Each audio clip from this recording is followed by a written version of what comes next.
This is Letter to Sons. I'm Doug Heating. A few months ago, I went with a group of guys to London, England to catch a Premier League match.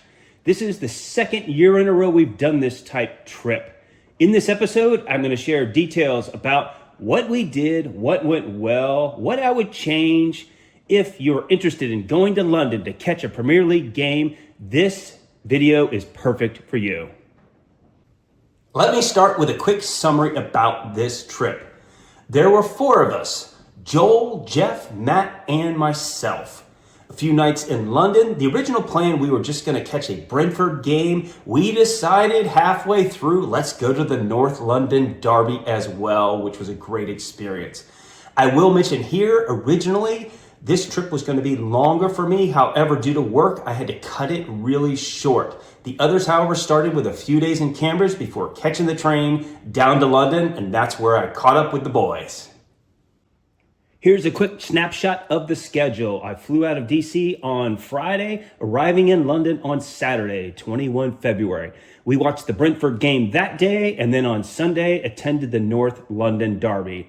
On Monday, flew back to the States. In this case, I actually flew back to Denver. I sandwiched this trip in between two work trips. Yes, I do have a job and do not travel full-time. While in London, we stayed at the hotel called the Grafton Arms Pub and Rooms. We chose this hotel for three specific reasons. Number one, it's close to the train station. The boys would be coming in from Cambridge. Two, it's located in a pub in Fitzrovia, which is directly north of Soho. Great location, and I mean, who doesn't want to stay in a pub? And three, got a good deal. The only downside I would say to this hotel, no elevators. So if you're in the upper rooms, you got a lot of stairs to get to after a pub crawl. Here is the schedule for the 2 days in London. Started Saturday with a pub crawl. What else? Then checked into the hotel and headed off to the Brentford game. The following day, did some record shopping in Soho, which was great. Joel wanted to go to a Malaysian place we'd eaten at before. It was fantastic. And then jumped on the tube to head to the North London Derby. The highlight of Saturday was, of course, attending the Brentford game at their GTEC Stadium located in Western London. Easy to get to using Uber. We bought our tickets through hospitality, which was wonderful. And the GTEC Stadium, it's smallish. A good time, though. The only downside is Brentford played like crap and didn't win. However, we did get to the shop, bought some swag. The other oddity, none of us are Brentford fans. We chose this game simply because of the logistics. That's the reality, is once you pick when you're going, sometimes you got to choose what's going to work best for you. On Saturday, it was Brentford for us.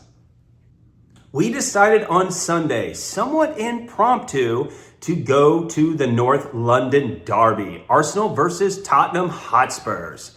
This game was at Tottenham Hotspurs Stadium, which is excellent.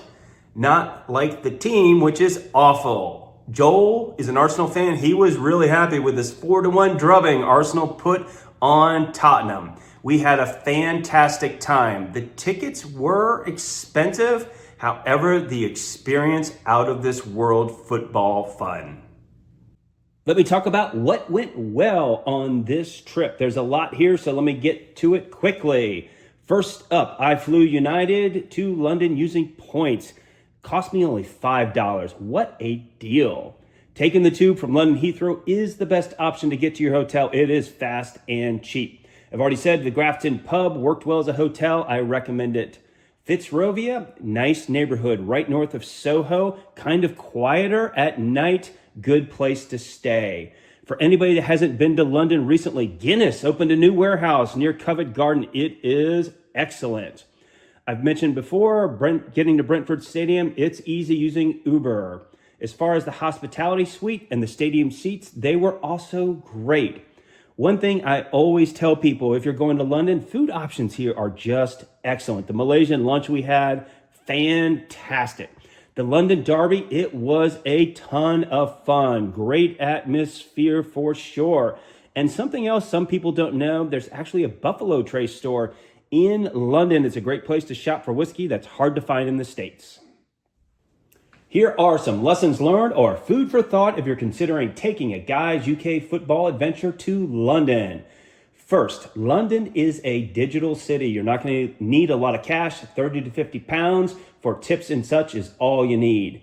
I mentioned this, I'll harp on it again here. Attending a game as a neutral, it's not nearly as fun as a fan. You're just not as invested in the outcome.